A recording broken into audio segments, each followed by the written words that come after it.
سورہ نمل۔ اعوذ باللہ من الشیطان الرجیم، بسم اللہ الرحمن الرحیم۔ طاسین تلک آیات القرآن و کتاب مبین۔ سورہ نمل کچھ اس طرح سے شروع ہوتی ہے کہ طاسین کے بعد بتایا جاتا ہے کہ یہ آیات قرآن ہے، قرآن کی آیتیں ہیں اور واضح کتاب میں سے ہیں، یعنی اللہ نے اپنی کتاب کو واضح بیانات سے تعبیر کیا ہے۔ اللہ کی کتاب ایسی نہیں کہ انسان سمجھنا چاہے اور وہ نہ سمجھ سکے۔ یہ انسان کا اپنا ظرف ہے کہ وہ اس کو کتنا ٹائم دیتا ہے، کتنی محبت رکھتا ہے، کتنا سمجھنا چاہتا ہے۔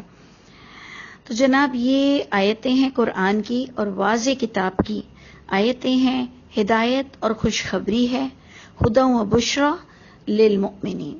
یہ ہدایت اور خوشخبری ان کے لیے ہوگی، ان کو اللہ رہنمائی کریں گے جو ایمان رکھتے ہوں گے کہ یہ اللہ کی کتاب ہے، پچھلی کتابوں سے ٹیلی ہوتی ہے، صرف محمد صلی اللہ علیہ وسلم کو نہیں دی گئی، پچھلے تمام انبیاؤں کو بھی یہی دی گئی ہے۔ یہ پورا ایمان ایک واضح ایمان ہونا چاہیے، نہ کہ ہم جو یہ سیکھ گئے ہیں کہ جی ان کے دین میں یہ جائز ہے اور ہمارے دین میں یہ جائز نہیں ہے۔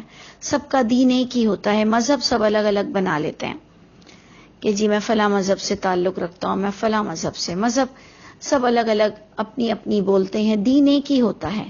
ان الدین عند اللہ الاسلام، جو کہ آدم علیہ السلام اور موسیٰ علیہ السلام، عیسیٰ علیہ السلام، ابراہیم علیہ السلام، جن کو ہم یہودی، عیسائی، ہندو، کافر اور پتہ نہیں کیا کیا مشرک کہتے ہیں، جس کے بھی پاس کتاب ہے وہ یہی کتاب سے بلونگ کرتی ہے، یہ کتاب ان کتابوں سے بلونگ کرتی ہے، دونوں ایک دوسرے کی تصدیق کرتے ہیں۔ تو اس لیے جو جاننا چاہے اللہ کو تو بڑی واضح آیتیں ہیں۔ اللہ فرما رہے کہ ایمان والوں کے لیے یہ رہنمائی بھی ہے، خوشخبری بھی ہے۔ الذین یقیمون الصلاۃ، ایمان والا ہونے کے لیے اپنی صلاۃ کا قائم رکھنا۔ صلاۃ گڈ ڈیڈس بھی ہوتی ہے، صلاۃ فزیکل صلاح بھی ہے، اور وہ بھی صرف محمد صلی اللہ علیہ وسلم کی امت کو نہیں ملی۔ یہ وہی صلاۃ ہے جو کہ پچھلے نبیوں کی امت میں بھی وہی رچی بسی ہوئی تھی، اور وہی تقریباً فارمیٹ اور باتیں اور اللہ کی تعریف ساری چیزیں وہی تھی۔ اس سے آپ کو پتہ چلتا ہے کہ قرآن میں کئی سوالات آئے، یسألونکا، لیکن صلاۃ کے بارے میں کوئی سوال نہیں آیا کہ وہ پوچھتے ہیں آپ سے کہ صلاۃ کیا ہے۔ اس سے پتہ چلتا ہے صلاۃ ہر دور میں نون تھی، صلاۃ کو ہر کوئی جانتا ہے، علماء دین سے جس کا تعلق ہو وہ صلاۃ کو جانتا ہے۔ تو اللہ فرماتے ہیں مومن وہ ہے جو اپنی صلاۃ کو قائم رکھتا ہے۔ اب آپ دیکھیں کہ صلاۃ میں اچھے عمل تو سارے ہی دین اس کی تائید کرتے ہیں، لیکن جہاں فزیکل صلاۃ ہے وہ بھی ہم سب کے لیے بہت ضروری ہے، کیونکہ اسی ہی میں تو پیورٹی کے ساتھ اللہ کی کتاب پڑھی جاتی ہے۔ آپ دیکھ لیں کتنی جھوٹی حدیثیں، ضعیف حدیثیں، بے انتہا کتابیں لکھی ہوئی ہیں، لیکن آج بھی انسان مجبور ہے، کتنا فرقہ پرست ہو، کتنا مسلک پرست ہو، لیکن وہ مجبور ہے کہ وہ صلاۃ میں فقط قرآن پڑھتا ہے۔ الحمدللہ رب العالمین، وہاں جا کر اپنی حدیثیں نہیں سناتا ہے، نماز میں کھڑے ہو کر اللہ کو اپنی حدیثیں نہیں سناتا ہے، بلکہ نماز میں کھڑا ہو کر اللہ کو اللہ کی کتاب سناتا ہے، گواہی دیتا ہے اپنے آپ پر کہ اللہ تعالیٰ میں اسی کتاب کو پڑھتا تھا، اور پھر قیامت کے بھی دن وہ اس کے لیے جواب دہ ہوگا۔ الحمدللہ کہ ادھر ہم کوئی امپیورٹی نہ لا سکے، اللہ کا شکر۔ تو مومن وہ ہوتا ہے جو صلاۃ کو قائم رکھتا ہے، جس میں پیورٹی کے ساتھ سمجھ کر نماز پڑھتا ہے اور قرآن پڑھتا ہے۔ زکوٰۃ دیے بغیر وہ مسلمان نہیں ہو سکتا، مومن نہیں ہو سکتا۔ وَيُؤْتُونَ الزَّكَاةَ، اللہ فرماتے ہیں کہ زکوٰۃ کا ادا کرنے والا وہ مومن ہے، وَهُمْ بِالْآخِرَةِ هُمْ يُوقِنُونَ، اور وہ آخرت کا وہ یقین رکھتا ہے۔ یہ اللہ تعالیٰ نے آیت نمبر 2 دوسری آیت میں مومنین کی آپ کو صفت بیان کی کہ اگر آپ اور میں بھی اپنے اندر چاہتے ہیں کہ اللہ کرے کہ ہم مومنوں میں سے ہوں تو ہماری صلات پرفیکٹ ہو، اور اسی وقت وہ پرفیکٹ ہو سکتی ہے جب ہم اسے سمجھ کر پڑھیں گے، زکوٰۃ ادا کریں گے، آخرت کا یقین رکھیں گے۔ آخرت کا یقین بھی ایک تو بڑا نون ہے کہ جی ہم جی اٹھنے کے قائل ہیں، جی جی بالکل بے شک کر کے ہم کہتے ہیں جی اٹھنا ہے، جی واپس دوبارہ اٹھنا ہے۔ لیکن ایک عقیدہ اور کیا رکھنا ہے کہ قیامت کے دن نبی بھی اپنے امت کی شفاعت نہیں کر سکیں گے، جس کے عمل اچھے نہیں، نبی بھی ان کے بارے میں نہیں بول سکیں گے۔ قیامت کے دن یہ وہ دن ہوگا جس دن کوئی ایکسکیوزز قبول نہیں ہوں گی۔ قیامت کا دن وہ دن ہوگا کہ کوئی نفس کسی نفس کے لیے کوئی اختیارات نہیں رکھے گا۔ اور یہ دونوں ایمان ہم نماز میں اللہ کو بار بار بتاتے ہیں کہ اللہ میں مان گیا کہ کوئی شفاعت نہیں، کیونکہ آپ ہی جانتے ہیں من ذا الذی یشفع عندہ الا باذنہ، مگر وہ آپ ہی کے اذن سے ساری شفاعت ہوگی، کیونکہ یعلم ما بین ایدیہم وما خلفہم، کیونکہ آپ ہی جانتے ہیں انسان کا چٹا پٹا اور تمام اعمال آپ جانتے ہیں، تو کون ہے جو شفاعت کر سکے؟ ہاں، مگر شفاعت اسی اللہ ہی کے حکم سے ہوگی، کوئی اس میں مداخلت نہیں کر سکتا، جو اللہ پسند کریں گے وہی ہوگا۔ انیشل اللہ ہی کے ہاتھ میں سب کچھ ہے۔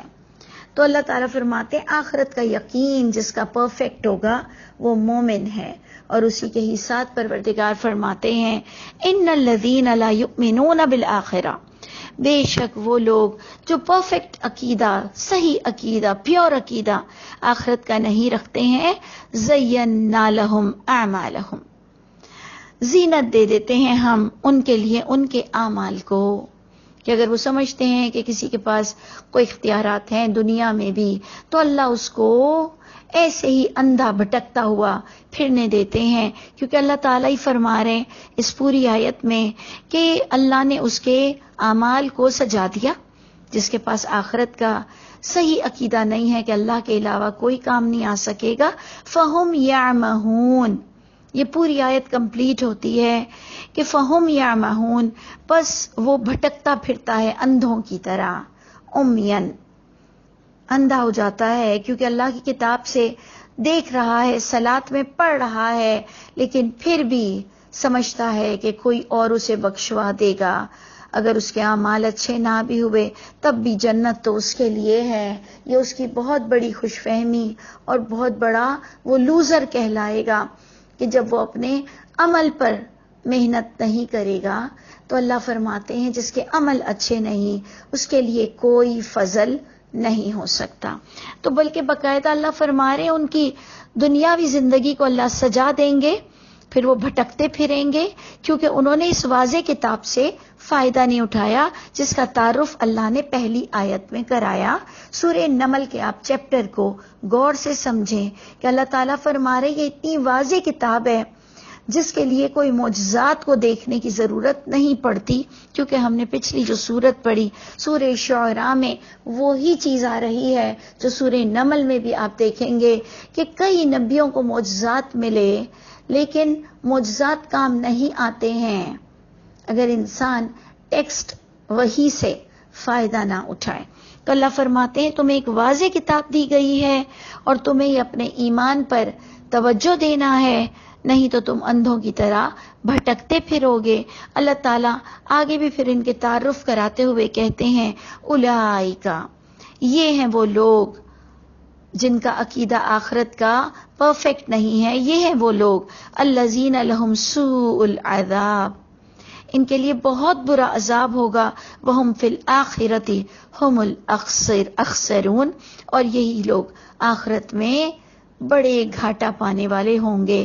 جو اللہ کی واضح کتاب کو بار بار آپ آیت نمبر 1 کو دیکھیں، پہلی آیت کو دیکھیں کہ اللہ نے فرمایا یہ قرآن کی آیتیں ہیں، یہ وہ قرآن ہے جو واضح کتاب اپنا پورا مقصد اور مدعا بیان کرتا ہے، بہت ہی کلیئر کتاب ہے. تو جو اس سے فائدہ نہیں اٹھائے گا، ان کے لیے برا عذاب ہے آخرت میں، اور یہ سب سے بڑے لوزر، سب سے بڑے گھاٹا پانے والے ہوں گے. اب اللہ تعالیٰ وہی ہمیں بات بتا رہے ہیں کہ کس طرح سے موسیٰ علیہ السلام کو اتنے بڑے بڑے معجزے دیے گئے، لیکن انسان نے اس سے فائدہ نہیں اٹھایا، بلکہ خاص موسیٰ علیہ السلام کی قوم کو، جس کو اللہ نے فرعون سے نجات دی، وہ بھی آخرکار ذلیل ہوئے، صرف اس وجہ سے کہ انہوں نے اللہ کی کتاب پر توجہ نہیں دی، جبکہ ان کو تو بہت بڑے بڑے معجزوں سے نوازا گیا تھا. تو جناب آیت نمبر 6 سے آپ موسیٰ علیہ السلام کی بات پڑھیں گے کہ وَإِنَّكَ لَتُلَقَّى الْقُرْآنَ، اور بے شک اے محمد صلی اللہ علیہ وسلم، لَتُلَقَّى، البتہ القا کیا جا رہا ہے قرآن، البتہ وحی کی جا رہی ہے، دیا جا رہا ہے قرآن، من لدن، اس ہستی کی طرف سے جو حکیم اور علیم ذات ہے. اور اس وحی میں کیا بات خاص بتائی جا رہی ہے؟ اللہ فرماتے ہیں اذ قال موسیٰ لأہلہ، کہ موسیٰ علیہ السلام کا کچھ قصہ جب وہ اپنے سسر کے پاس سے نکلتے ہیں اپنے اسپیسیفک ٹائم کو دے کر، جو انہوں نے اپنے سسر سے وعدہ کیا تھا، اور اس شرط پر ان کی شادی ہوئی تھی کہ وہ 8 سال ضرور رہیں گے اپنے سسر کے پاس، اور پھر 10 اگر وہ پورا کریں تو کمپلیمنٹری ہے، نہیں تو وہ 8 کے پابند تھے. یہ ہے ایک نبی، اور اللہ ان کا تعارف کرا رہے ہیں کہ جب وہ وہاں سے نکلے، اس قول موسیٰ لأہلہ، جب وہ نکلے تھے تو انہوں نے کہا موسیٰ علیہ السلام نے اپنے اہل سے، انی آنست نارا، انہوں نے راستے میں کہا کہ بے شک میں ایک آگ دیکھ رہا ہوں، روشنی دیکھ رہا ہوں، سأتیکم منہا بخبر، جلد میں لاتا ہوں تمہارے پاس اس روشنی میں سے کوئی خبر، او آتیکم بشہاب، یا لے آتا ہوں تمہارے پاس کوئی چنگارا یا کوئی دہکتی ہوئی کوئلہ یا آگ، قبس کے انگارے کا ٹکڑا لاتا ہوں، لعلکم تصطلون، تاکہ تم اس آگ سے اپنے آپ کو گرمی پہنچا سکو، یعنی کوئی سردی کے دن تھے یا آگ کی ضرورت تھی. انہوں نے کہا میں دور دیکھ رہا ہوں کوئی روشنی ہے، میں اسے لے کر آتا ہوں. انہیں بھی یہ خبر نہیں تھی کہ وہاں پر ان پر وحی کی جائے گی اور انہیں رسالت کے لیے مبعوث کیا جائے گا، چوز کیا جائے گا، یعنی وہ ایک نبی کی حیثیت سے اس وقت سلیکٹ ہوئے. انہیں نہیں پتا تھا کہ چند لمحوں بعد ان کی زندگی میں کتنی بڑی تبدیلی آنے والی ہے اور وہ ایک نبی بننے والے ہیں. سوچئے آج میں اور آپ نبیوں کے بارے میں کیسے تصورات اور کیسی باتیں کرتے ہیں انوتھینٹک، کہ نبی غیب جانتے ہیں. کیا نبی جھوٹ بولتے ہیں کہ انہوں نے کہا کہ جی میں ابھی کوئی آگ کا چنگارا لے آتا ہوں تاکہ تم تاپ سکو؟ انہیں وہ روشنی نظر آئی، انہیں نہیں پتا تھا کہ وہ تو ابھی اللہ سے گفتگو کرنے والے ہیں اور ان کو نبی بنایا جا رہا ہے. تو جناب فلما جاءہا، پس جب وہ اس آگ کے پاس آئے، وہ روشنی کے پاس آئے، نودی، تو ندا آئی ان کو. کیا ندا آئی؟ ام بوری کا من فی النار، انہیں یہ آواز آئی ام بوری کا من فی النار، یہ کہ بابرکت ہے جو بھی آگ میں ہے. اور اللہ تعالیٰ نے سورہ ملک میں اپنا تعارف کرایا ہے، تبارک الذی بیدہ الملک. اپنی سورہ فرقان میں بھی اللہ کا تعارف پڑھا. آپ قرآن میں جگہ جگہ اللہ کا تعارف پڑھیں گے. اللہ فرماتے ہیں کہ بابرکت ہے اللہ کی ذات. آپ نماز کی ثنا میں بھی یہی پڑھتے ہیں، سبحانک اللہم وبحمدک وتبارک اسمک. آپ خود کہتے ہیں بابرکت ہے نام اس کا.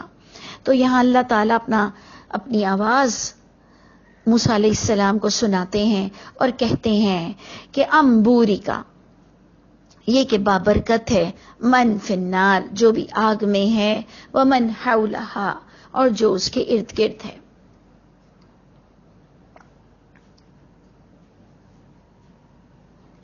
کیونکہ اللہ تعالیٰ نے موسیٰ علیہ السلام سے کہا تھا، قرآن میں دوسری آیتوں میں بیان ہوتا ہے کہ آپ اپنے شوز اتار دیں اور اپنی آپ مقدس وادی میں ہیں، یعنی اس جگہ کو بھی مقدس قرار دیا گیا. اللہ کی باقاعدہ آواز انہوں نے سنا. اور پھر سبحان اللہ رب العالمین، اور پاک ہے اللہ جو رب ہے تمام جہانوں کا. آپ نے اگر پڑھا ہوگا قرآن تو اس میں جب یہ اپنے سسر کے پاس جاتے ہیں تو سسر بھی اللہ کو ماننے والا شخص ہوتا ہے، اور وہ کہتا ہے کہ تم اور میں جو ایگریمنٹ کر رہے ہیں، جو شادی کا انہوں نے ایگریمنٹ کیا تھا 8 سال کے لیے، تو وہاں پر سسر کا بھی عقیدہ بیان ہوتا ہے کہ وہ کہتے ہیں کہ اس ایگریمنٹ پر اللہ وکیل ہے. یعنی اس سے پتہ چلتا ہے کہ موسیٰ علیہ السلام پہلے سے اللہ کا عقیدہ رکھتے تھے. پھر باقاعدہ جو موسیٰ علیہ السلام کی ماں کو دل میں ڈالی گئی بات کہ آپ بچے کو پانی میں ڈال دیں صندوق میں، اللہ اسے لوٹا دیں گے. تو یہ ساری چیزوں سے ہمیں پتہ چلتا ہے کہ موسیٰ علیہ السلام کا عقیدہ اچھا تھا. یہ جہاں جن کے پاس مدین گئے وہاں پر ان کے سسر کا بھی عقیدہ اچھا تھا جو کہ شعیب علیہ السلام کنسیڈر کیے جاتے ہیں. اور اسی لیے اللہ فرماتے ہیں، اللہ جب اپنا تعارف کراتے ہیں تو موسیٰ علیہ السلام کو حیرت نہیں ہو رہی ہے، اور اللہ فرماتے ہیں پاک ہے اللہ ہر عیب سے اور رب العالمین ہے. اور پھر اللہ فرماتے ہیں یا موسیٰ، اے موسیٰ، انہو انا اللہ، بے شک بات یہ ہے کہ میں اللہ ہوں، العزیز الحکیم، وہ اللہ جو غالب ہے ہر چیز پر، جو زبردست ہے، جو حکمت سے کام لیتا ہے، جبکہ وہ ہر چیز پر زبردست ہے لیکن وہ ہر چیز کے لیے حکمت استعمال کرتے ہیں اللہ تعالی.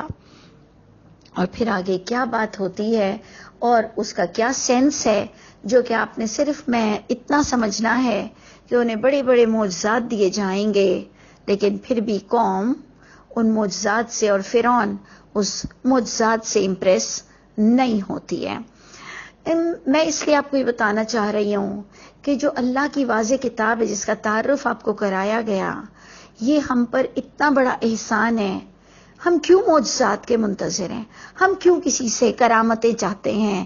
اللہ کی کتاب معجزات سے بڑھ کر ہے. اللہ کی کتاب بڑے سے بڑے بزرگ کی کرامت سے بڑھ کر ہے. اللہ تعالی ہمیں اس کی قدر کرنا نصیب فرمائے.